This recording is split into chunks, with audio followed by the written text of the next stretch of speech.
during the time that CPR was being performed on me, my soul left my body and it traveled through a long, dark, speeding tunnel that seemed to go on for miles and miles. And finally, at the end of this long, speeding tunnel, it opened up into the brightest light. And my three guardian angels were waiting for me in the light. And they told me that they were sent to wait for me and that I was in heaven, that I was safe with them in heaven. And they told me that I had an accident back at the dentist and that I died. And they gave me the choice to stay in heaven or return to my life with an important purpose. My guest today is Alyssa Hope. Alyssa is a world-renowned spiritual motivational healer, speaker, and writer. Having stood before God in heaven and being sent back to her life as God's messenger and light worker to spread God's love, light, and energy throughout the world. Having died during a routine procedure during the time CPR was being performed on Alyssa, her soul left her body and traveled to heaven, where she came face to face with God. Alyssa, thank you so much for being my guest. I am so honored to have you here with us today. Oh, it's such a pleasure, Tia. Thank you for having me. My viewers are interested in near-death experiences. If you want to start out by telling us about that, or if there's a backstory that you need to tell leading up to it. Sure. Well, it's a big story. So I'll start with when I actually did die. I had my near-death experience when I was only a teenager. I was 14 years old, and we won't say how old I am now. But my mother back then, she was going to be going through a divorce. So I had to have a cavity filled, but she wasn't getting the money that my dad would normally give her to take me to the dentist. So a clinic opened up maybe 5 minutes away from our house. She took me to the clinic. She figured it's a good dentist, but apparently he wasn't, because he overdosed me on the nitrous oxide, the gas, which completely cut off my oxygen supply. And I had no pulse. I was told when they did bring me back finally that they almost gave up because they just could not get a pulse. So during the time that CPR was being performed on me, my soul left my body and it traveled through a long, dark, speeding tunnel that seemed to go on for miles and miles. And finally, at the end of this long, speeding tunnel, it opened up into the brightest light. And my three guardian angels were waiting for me in the light. And they told me that they were sent to wait for me and that I was in heaven, that I was safe with them in heaven. And they told me that I had an accident back at the dentist and that I died. And they gave me the choice to stay in heaven or return to my life with an important purpose. And, my three guardian angels, they really wanted me to stay with them in heaven, because they kept saying, if you stay with us in heaven, you will have greater happiness than you can imagine. They said, if you decide to go back to your life, they said that it was going to be very challenging, but they said that they would send me back with an important purpose. So they said to me, before you make up your mind, that they had something important to show me. And they showed me, all of a sudden, I was seeing my own funeral, what my funeral would be if I stayed in heaven. And everybody was there, my whole family, my friends, my teachers, neighbors, and everybody, of course, was upset. But the only one who was beyond grief-stricken, inconsolable, was my mother. And my mother kept throwing herself on top of my casket. It was a closed casket, but she kept throwing herself, like laying her head on top of it. And she's crying Alyssa, don't leave me, my baby. I love you. Don't leave me. And of course, I was upset to see that. And I said to my guardian angel, see, I can't leave her. I have to go back. My mom really needs me. And I was like, like I was crying. I was in a panic. So my guardian angel said to me, they said, of course, your mother will be very, very upset. And they said, but your relationship, they said, it's not going to be what you think. They said, it's not going to be a bed of roses. They said, it's going to be very turbulent. They said, but you will have a very special bond. They said, you will be able to read each other's thoughts and finish each other's sentences. They said, but it's not going to be, the way that you think. And they said in time that my mother would be better than she was, of course, at my funeral. Of course, she would never get over it, but she still wouldn't be as inconsolable as she was seeing my funeral. So, and then there was a big white door. And they said, if you pass through this door, then there's no turning back. Then you have to stay. They said, you will be so amazed who's on the other side of this door. So much more of glorious heaven. And just, they said, so many people, they said, you will be amazed. And they said, but, think carefully, because once you pass through this door, that's it. No turning back. So I saw, and they kept saying, you will have so much greater happiness here, eternal bliss. So when they would say that, I would say, okay, I think I'll stay. And I would inch closer to the door. But then I would see my mother again, throwing herself on top of my casket, crying, Alyssa, my baby, come back to me. Don't leave me. And then I would inch, away from the door. So I was crying. I said, I don't know what to do. My mom really needs me. And then all of a sudden I hear footsteps and God is standing right in front of me. I am face to face with God. And God says to me, what's the matter, my child? Why are you crying? Why are you so upset? So I said, I have to go back. My mom really needs me. And God, he was just so loving and understanding. He said immediately, he said, I understand. And then he turned to my guardian angels and he said, send her back immediately. And he said to me, but I'm sending you back with a very important purpose. He said, once your soul is back in your body, you will not remember everything that you were told in heaven. You will not remember what your full purpose is until the time is right. He said, because I was just much too young at only 14 to handle such a big responsibility, being God's messenger. So I told him, I said, I understand. And I said to my 3 guardian angels, I hope you're not upset that I decided to go back and not stay with you in heaven. And they laughed and they said, no, of course not. They said, we're going to be watching over you your whole life. And they said, when you're lonely, you're going to feel something stroking your hair. And they said, that's going to be us comforting you.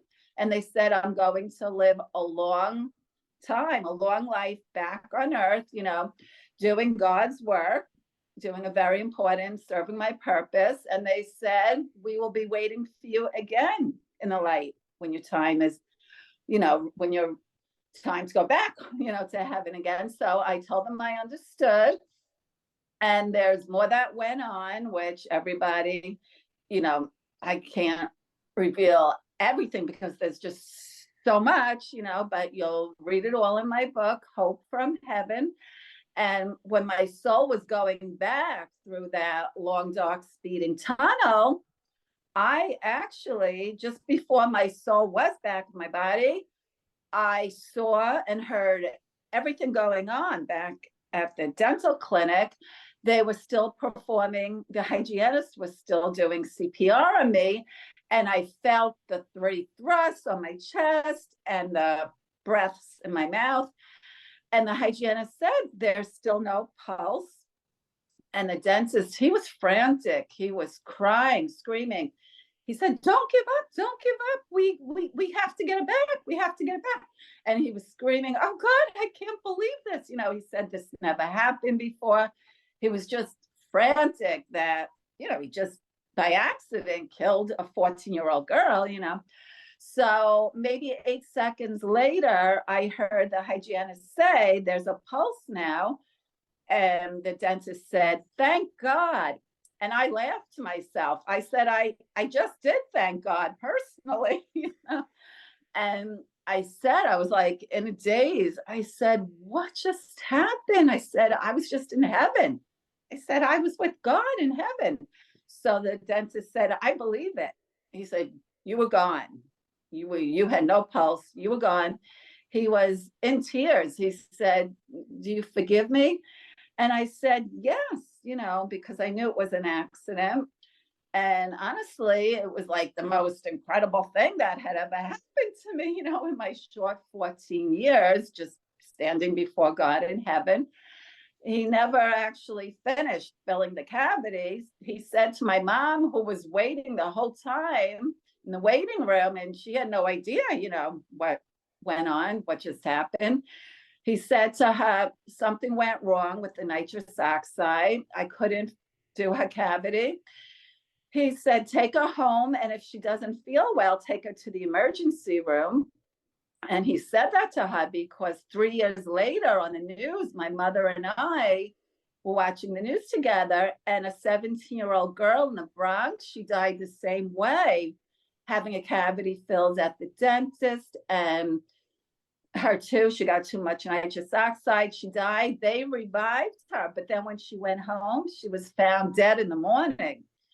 So that's why the dentist said that to her. And I did not feel well for the rest of the day. I was like very nauseous, very dizzy, but I was only 14. I didn't want to go to the hospital. So I actually went with my best friend at the time, Amy. She went to get a haircut. And while she was waiting to get her haircut, I told her what happened. I felt at that time, when you're only 14, you don't really tell your mother everything. Your friends are your whole life then. So I actually felt more comfortable revealing it to my best friend, Amy. So I told her what happened. I said, don't ever be afraid to die. And I told her that I died at the dentist having too much nitrous oxide. And I told her I met God in heaven and he sent me back to my life. And in typical teenage, talk, Amy said, wow, that's so cool. She said, now I won't be afraid to die anymore. And she thanked me for telling her. And then I actually just blocked it out for several years because I just wanted to go on, live my life as like a normal teenager. I really still needed like time to process it myself because it was just such a huge thing. But sometimes it would actually come back to me like in bits and pieces. I could be just in school, sitting in class or walking through the park with friends, and all of a sudden, it's hard to explain, but it would be like a jolt, like a flash of lightning, just like going through me, my head, my whole body. And I would get like these quick, like flashbacks of it. And it was so strong that I would literally go like that. I put my hand and hold my head, for maybe, I don't know, 20 seconds. And my friends would say, are you okay? And I would say, yeah, but it would really like startle me, for the moment. And then who actually did reveal my full purpose to me, and this wasn't until years later, was my beloved boyfriend, Todd Irvin. And Todd was a famous supermodel. And then he went on to become a wonderful LMFT, a licensed marital and family therapist in Santa Monica, California. And Todd and I, it's really just a beautiful spiritual love story. I saw a picture of Todd when I was only a teenager, I saw a modeling picture of him, and I immediately declared him. I said, "That's my Prince Charming. We're going to be together one day." I feel like I had maybe just like this spiritual awakening, but on one hand, but then on the other hand, I feel like maybe it was more also of like a fantasy, like your celebrity crush, and in that picture, he reminded me, he looked like the prince in Cinderella, you know. So that's why I said that's my Prince Charming. We're going to be together one day. And then my fairy tale did come true. Years later, Todd and I met, and I just want to back this up and say before Todd and I met 34 years later, I was having this reoccurring dream from the time that I had saw that one picture of Todd when he was only like 25 years old. I started having this reoccurring dream, but I did not know who the man was in that dream because, and it was actually Todd, but the age that he was when I met him 34 years later. So when I met him, he was 62. So in my dream, he's 62 years old and he's waiting for me at the altar to marry me. And my mother is walking me down the aisle. And when we get to the end of the aisle, Todd puts out his hand to me to take my hand, and I put out my hand to him. And then I always wake up from the dream. So I would say, who is this man waiting at the altar to marry me? Because again, I had no idea it was Todd. I had only seen that one modeling picture of him when he was young, 25 years old, and he didn't look anything like the 62-year-old man in my dreams. So then when I did meet Todd 34 years later, when he was 62 and I was 50, I said, "Oh my gosh, that's you." I couldn't believe it. And we fell very deeply in love, and we were both separated at the time, planning on getting divorced. When, this is sad, I had no idea.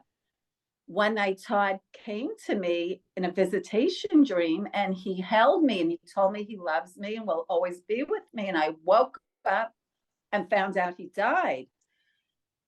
And of course, I was completely in shock, devastated. I collapsed. But then I said to myself, but he just came to me and he told me he loves me. So I said, I know he's still with me spiritually. And then it was nonstop afterlife communication, and it was so incredible.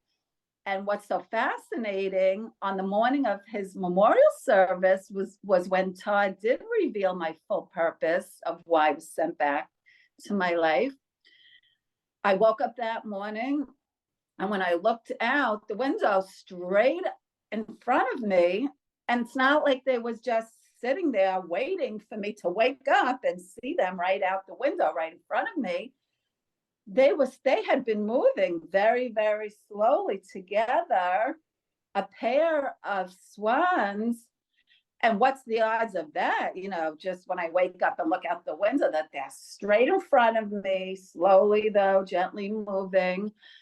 And I just knew has to be a sign from my Todd on the morning of his memorial service. So I run outside, I live on the water. I run down to the water.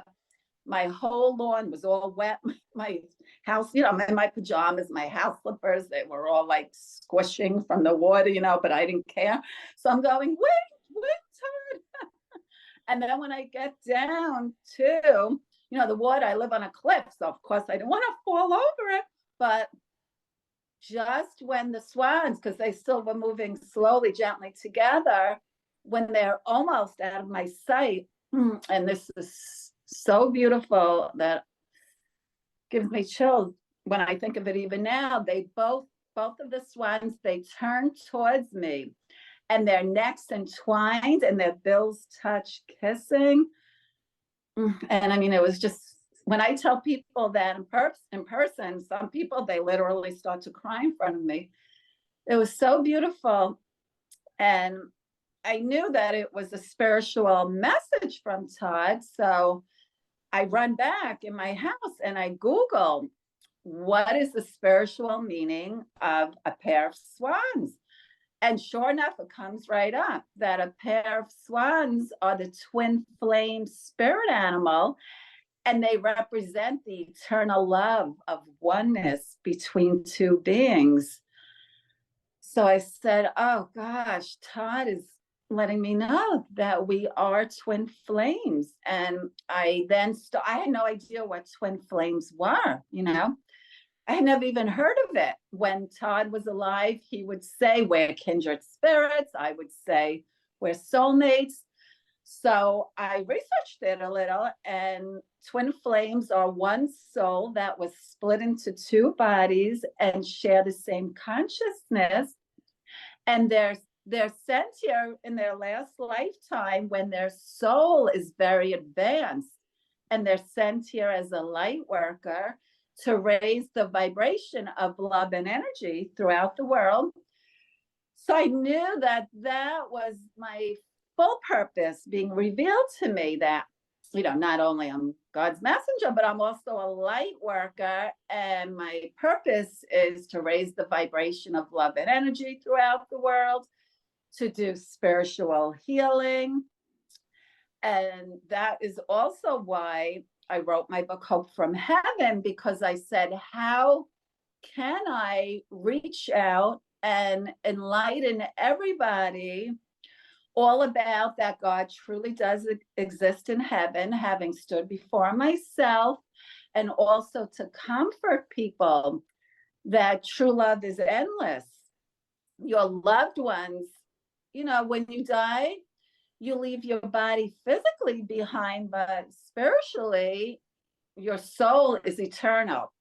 So your soul, it goes to heaven, which is, it's just another dimension of where we are here now. And your loved ones are always with you spiritually. They are loving you, guiding you, protecting you. So I try to tell people, your loved ones do not want you to be so sad and crying for them and missing them. They want you to live your life to the fullest extent, and they want you to make them proud, you know, and just to do good in this world for God. You know, we're all here to serve a purpose, and once you serve your purpose for God is when you go back home to heaven, and then you're reunited with your loved ones for all of eternity, and you're also reunited with your pets. Because I will tell you this, my childhood dog, Shag, and he was just the greatest dog. You know, I loved him so much. He came to me with Todd in a visitation dream on my daughter's 16th birthday. And Todd said to me, he said, look who I have here with me. Look who has came here with me to visit you. And I see my Shag, my dog Shag, and Shag is running around in circles. He's so excited, you know, so full of energy, just like he was when I had him, when we got him as a puppy, you know. So I woke up from that dream, and it was just so comforting to know that not only will I be reunited with Todd in heaven, but my Shag too, and all of our loved ones and pets, they are waiting for us in heaven. So there's really no need to spend the rest of your life grieving the loss of your loved ones or your pets, because they are with you and loving you and guiding you. And you'll read all about it in my book. There are several beautiful rescue pet stories, because I do a lot of animal rescue, and all of the royalties from my book goes into animal rescue. My mission is to expand a good no-kill animal shelter one day. Ever since I was a child, even before my near-death experience, I always just had such a love for animals. I feel that they're God's gift to the world. And I always say, if you spell dog backwards, you know what you get? And they're just they're like angels in fur, in fur coats. They just give you such unconditional love. I have a beautiful cat now, Simba. He's an exotic cat. He's a Sphinx hybrid, which is Munchkin Sphinx American Curl. And he's the first cat that I have ever had. I've always had dogs, and I say, I didn't know you could love a cat this much. He's just wonderful. And he was the one who was always with me through everything that I've gone through, the loss of my beloved Todd. And then my mother passed away last February. And again, Simba was right by my side. And my mother gives me incredible afterlife communication too. And don't forget, she's the reason why I chose to come back from heaven for my mother. So, at first it was an adjustment with my mom in heaven and me still here on earth. But then when my mother, she was giving me such beautiful messages from heaven, she came to me in a visitation dream and she said, don't be so sad, Alyssa, because I'm the happiest that I've ever been. And she was younger and healthy again and beaming. She was the happiest I've ever seen her. So as soon as I woke up from that visitation dream, I stopped. I had been crying because it was a week. My mother had just died, a week before. So I was like crying every day, missing her. And as soon as she came to me in that visitation dream and said, don't be so sad, Alyssa, because I'm the happiest that I've ever been, that was it. No more tears.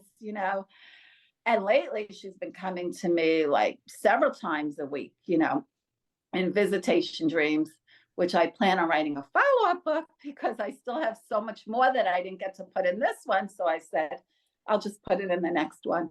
I have a question about Todd. And since he's died, um, and he's your twin flame, you're like one consciousness, do you feel like you are half in the other side and half here, like one foot over there, 1 foot here? Yes. I mean, that is such a great question because I always say it.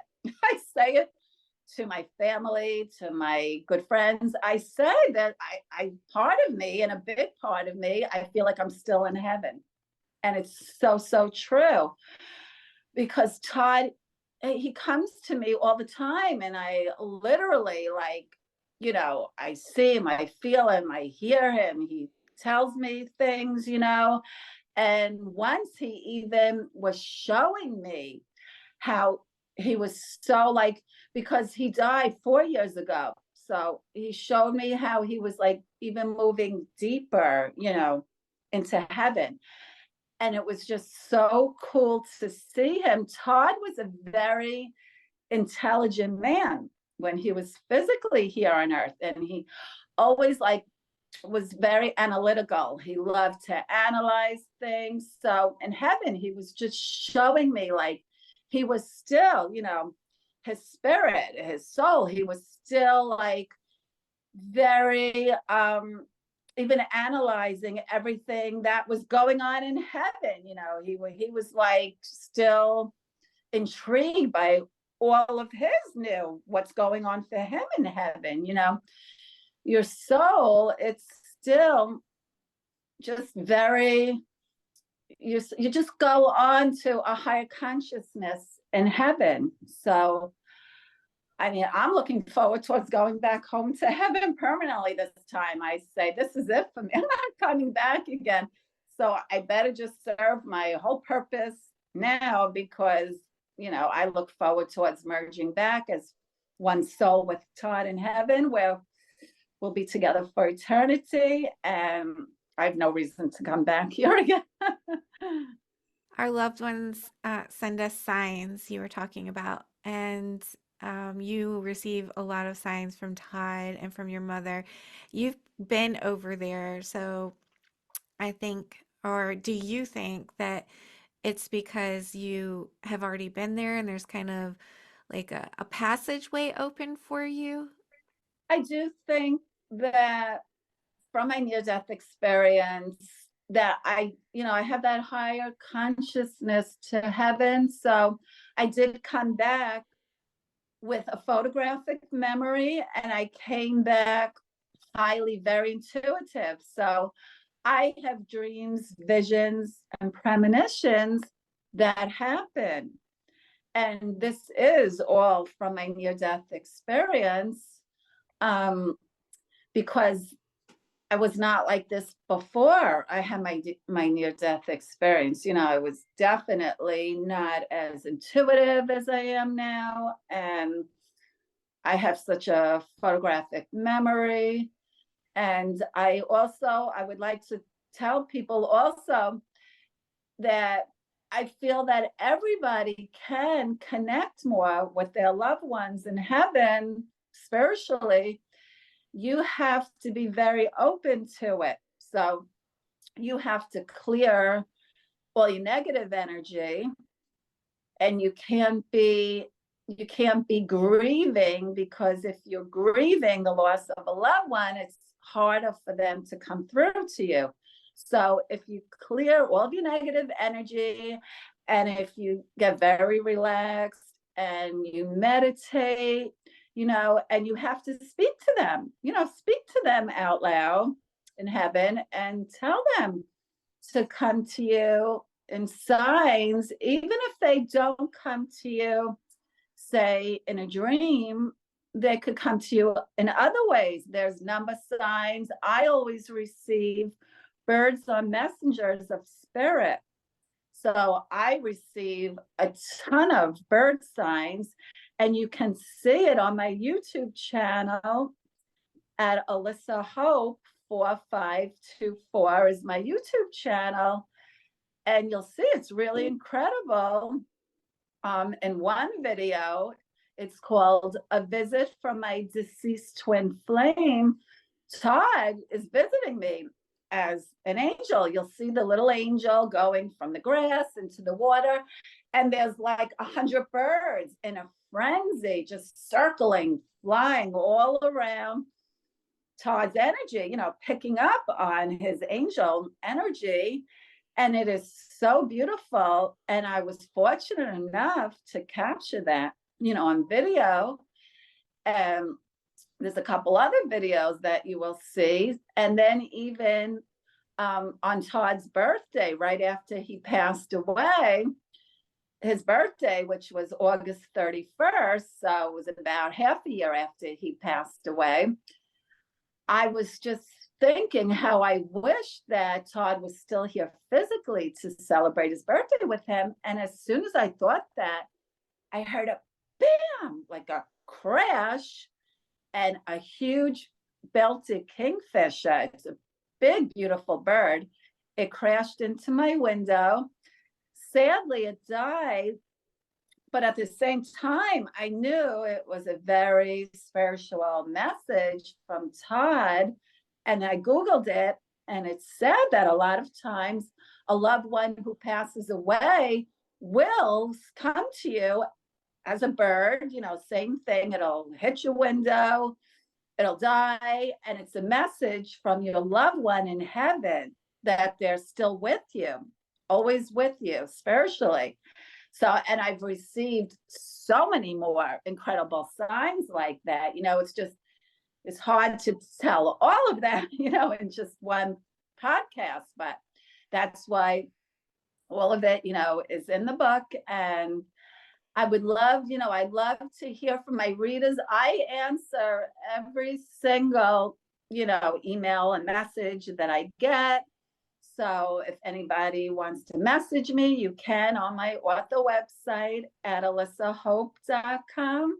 It is such a gift that you were able to come back with this knowledge and share it with the rest of humanity. It can be so hard to overcome the loss of a loved one, or Yeah. even when we're facing death, whatever it is, anything death related is a little taboo in our culture, in our society. And so stories like yours really do help heal grief and let us live without fear. And that's so important. So thank you so much for doing what you do. And I think that you must have read my mind, because I was going to ask you how we could see or understand um, signs from our loved ones. What could we look out for um, as, people who are grieving, who have lost loved ones? What are typical signs? And you went into that. So, did you come back with gifts like that? Any other gifts like claircognizance? Mhm. Yeah, yes, I did. I'll give you one example. One day I was just walking into my kitchen and all of a sudden it just blurted out of my mouth and I said it out loud. I said, "Oh no, Brad has cancer." And that's my older brother, Brad. And I actually, though, no, I got mad at myself. I said, "Don't say that, Alyssa." Why did you say that? And then later on that night, my brother Brad called me and he said, "Alyssa, I have bad news. I was just diagnosed with cancer." And I said, "I know." I told him what happened, that it just came out of my mouth. And then, sometimes I do have dreams about, like, for example, his daughter was in sleepaway camp, and I had a dream that she fell at the pool and she twisted her ankle. And then when I woke up, I called my sister-in-law and I said, "I just had a dream that Adina fell at sleepaway camp and she at the pool and hurt her ankle." And my sister-in-law, she said out loud, she said, "I don't believe it. I just got a call a little earlier that Adina fell at the pool and twisted her ankle." So sure enough, they always say to me, "Did you have any other dreams?" Like, if I tell them, "Don't take that flight, don't fly out on that flight, cancel it," they listen to me. So I'm just very highly, intuitive. And I even received a phone call from heaven from my beloved Todd a year after he died. And I was speaking out loud to Todd. I was saying to him, "Todd, I need you to help me get my book into the right producer or director's hands for a movie to be made out of it." And as soon as I said that, my phone rang. So I was in the kitchen cooking. I didn't answer it. As soon as I was done cooking, I went and I checked my caller ID, and my mouth dropped open. On my caller ID, it was my deceased boyfriend, Todd's phone number, with the name of a famous Swedish Hollywood director, Mikael Hafstrom. So I knew that Todd was letting me know that this director, Mikael, is the right hand, possibly the right hands to get the book into for a movie to be made out of it. So, Mikael, if you're listening, you could get in touch with me. He's been out of the country for several years, in Sweden, filming some movies. So I haven't been able, to get in touch with him. And then I also received like a text message from Todd. And I always document all of my afterlife communication whenever I can, just to prove that I'm 100% telling the truth. Because I know for some people that this hasn't happened to, it seems like like a little far-fetched. And I probably may have thought the same thing too until it happened to me, So that's why I always try and document it, just to show, no, look, it is true. And that's why I have my YouTube channel as well. And for people who are like skeptical of this, I always say, I'll be happy to take a polygraph, a lies detector test for anybody who wants to pay for it. And I'll prove to you that I'm 100% telling the God's honest truth. And I was always the most private person. I'm never on social media, and I'm still not. I'm not on Facebook, Twitter, Instagram. Never, ever was interested on being on social media because of what a private person I am. So why in the world would I come forward, with my miraculous true story, unless it was the God's honest truth? Because I still crave my privacy. But I said, I have to do what I was sent back here to do. I have to serve my purpose, what I was sent back to do, so then that I can go back home to heaven for eternity. You have a book that you've written. Do you Mhm. mind showing us the book so we Oh, can see what we're looking sure, for if we want to purchase it? sure. So I'll hold up. It's Hope from Heaven by Alyssa Hope. I don't know. Can you see it? Yeah. Yes, that's perfect. And so this goes into full details, and I understand you weren't able to fit everything into the book, but there's a lot of details in there about your experience and some of your Yes. afterlife communications as well. Yes.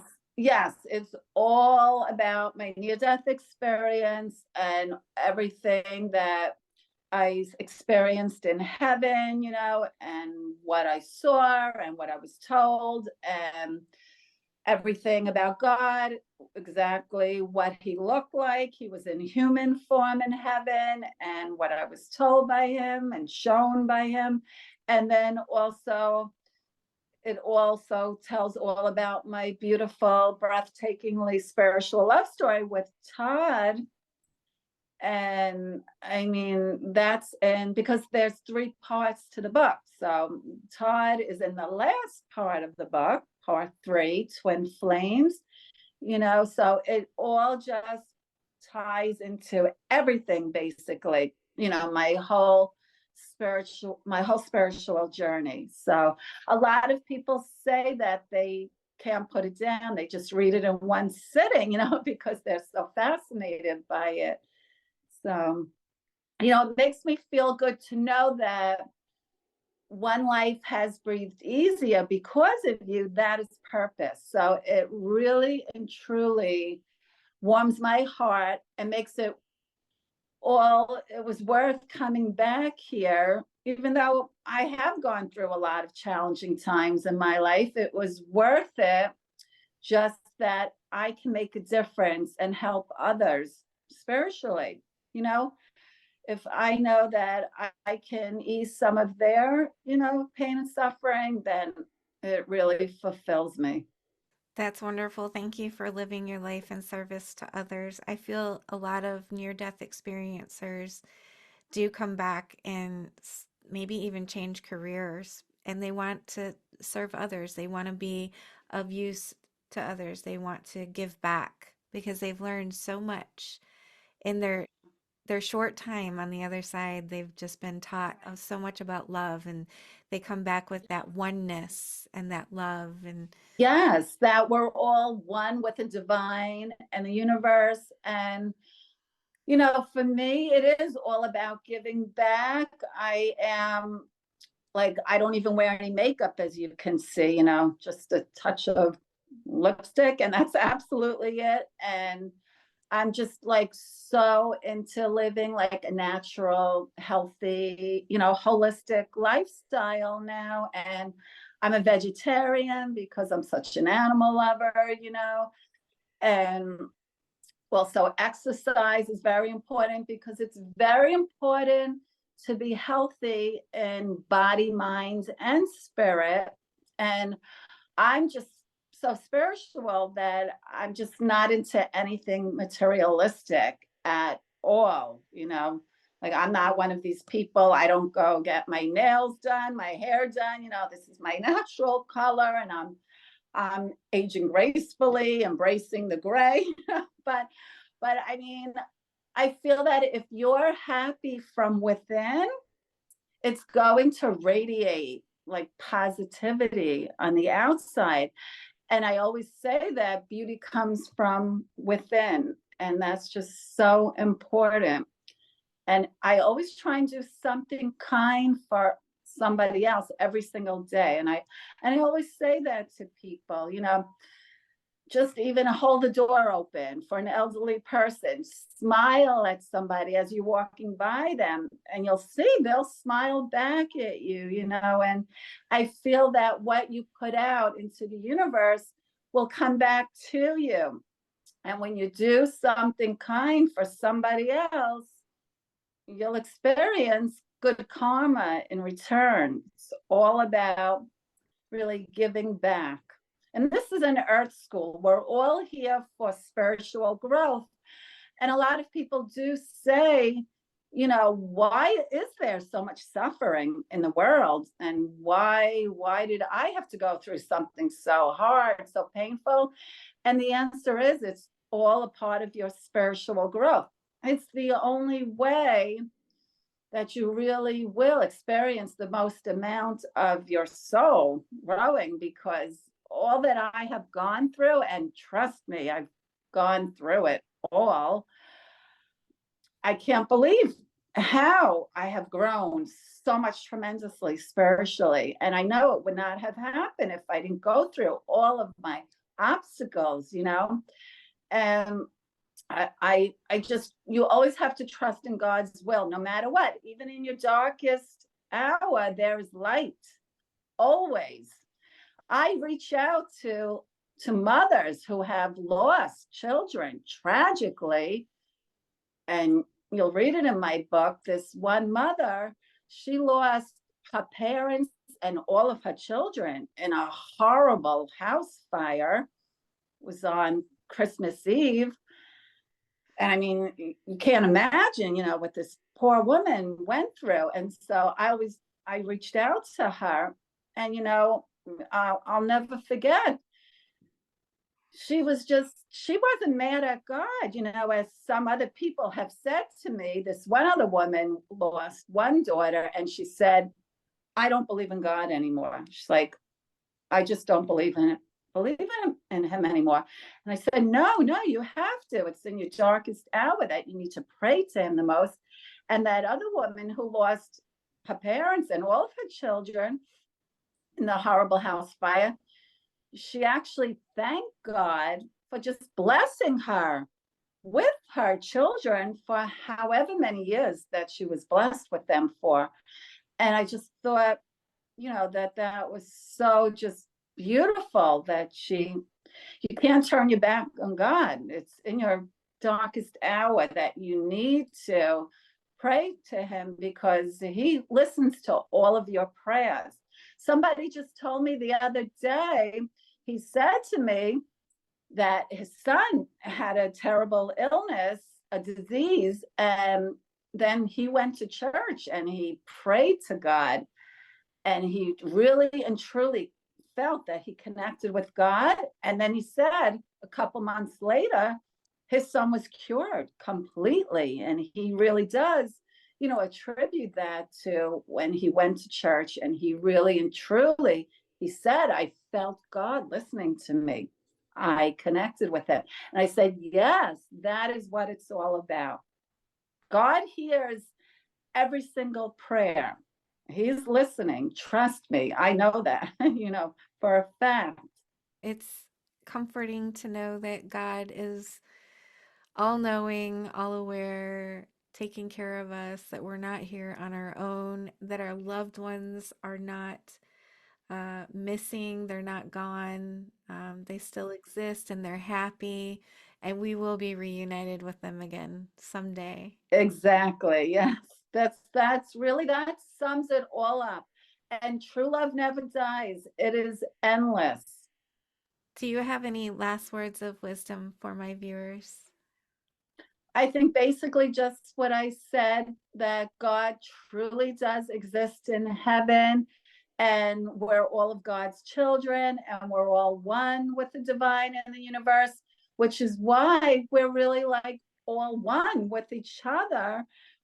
And why I always say everybody should be kind to each other, not just to your family and your friends, but everybody, spread all of that kindness, and it will really just, it'll make such a better world to live in for everybody. Do something good every day, and you will see it come back to you. And just live your life to the fullest extent, because really life is short. So you want to make the most out of every single moment, every single day. and use it with positivity, not negativity. I always see the glass as half full, not half empty. And when you're going through a challenging time, say to yourself, this too shall pass. But what is the lesson that I am meant to learn from this? Because it's all about, this is earth school that we're in, and every single thing that you go through is all predestined. And I was told that in heaven by my guardian angels. So we actually map out our life before we're born. We do. And I was told once you're born, not a second of it can be changed, which I do think is comforting. So when something bad does happen, I don't if and or but. I just know that, well, this is what was meant to be, and I'm going to learn something from it, and I'm going to come out of this a better person, a better spiritual human being. So, Everything happens for our higher good. yes, absolutely.